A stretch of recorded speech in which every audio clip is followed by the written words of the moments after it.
Pemirsa mengenai Allah Subhanahu wa taala, di dalam melaksanakan segala sesuatu kita perlu khusyuk, apalagi di dalam melaksanakan ibadah kepada Allah Subhanahu wa taala.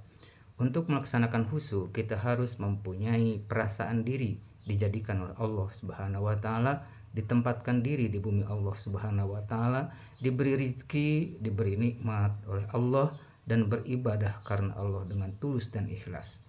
Lebih sempurna lagi bila kita sedang sholat diiringi dengan khusyuk kepadanya. Pemirsa yang melakukan Allah Subhanahu wa taala, mengingatkan diri dan mengingatkan semuanya. Nilai khusyuk ada 3. Satu, ada khusyuk mubtadiin, yaitu khusyuk yang telah memenuhi 3 syarat. Pertama, husnul qiraat, baik bacaannya. Yang kedua, tartibul arkan, benar prakteknya.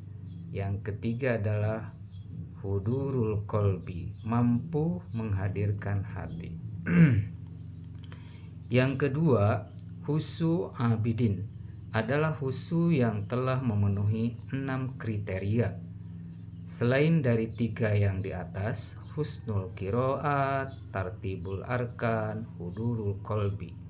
Keempatnya, at-tafahumu, memahami apa yang kita sampaikan, memahami apa yang kita baca, memahami dan mampu melakukan apa yang kita sampaikan, apa yang kita kerjakan.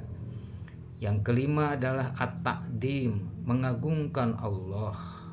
Yang keenam, al-haya, punya rasa malu oleh Allah Subhanahu wa taala. Itulah tingkatan khusyuk abidin. Yang ketiga adalah khusyuk arifin. Khusyuk arifin ini adalah khusyuk tingkat tinggi, yaitu khusyuk yang telah memenuhi 8 kriteria. 6 yang sudah disebut: 1 husnul qiraat, 2 tartibul arkan, tertib rukun, ketiga hudurul kolbi, mampu menghadirkan hati, yang keempat at-tafahumu, paham apa yang kita baca, yang kelima at-ta'dim, mengagungkan Allah dari mulai kata-kata, kemudian badan, tempat, tetap itu harus mengagungkan Allah dengan mementingkan bahwa kita sedang berhadapan dengan sang penguasa Allah Subhanahu wa taala. Yang keenam, al-haya, adalah merasa malu di hadapan Allah Subhanahu wa taala. Yang ketujuh, syaratnya adalah al-haibah, yaitu pemikirannya satu, sedang fokus menghadap kepada Allah Subhanahu wa taala. Meskipun kita sulit, tapi tetap kita harus berusaha supaya apa yang kita kerjakan, terutama dalam waktu sholat, diterima di sisi Allah Subhanahu wa taala. Sebab la sholata liman la khusyu'alahu, sholatnya tidak akan diterima di sisi Allah Subhanahu wa taala kalau tidak khusyuk. Yang kedelapan adalah ar-roja. Ar-roja artinya menantikan ridho Allah Subhanahu wa taala. Kita selalu berharap apa yang kita ucapkan, apa yang kita perbuat, apa yang kita sampaikan mendapatkan ridho Allah Subhanahu wa taala.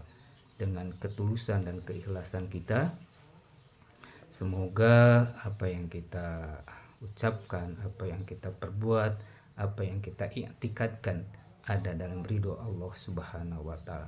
Nah, inilah khusyuk dalam tingkatan sholat. Jadi intinya ada 3. Pertama ada khusyuk mubtadiin, kedua ada khusyuk abidin, yang ketiga adalah khusyuk arifin. Semoga bermanfaat. Aku qouli hada, wassalamualaikum warahmatullahi wabarakatuh.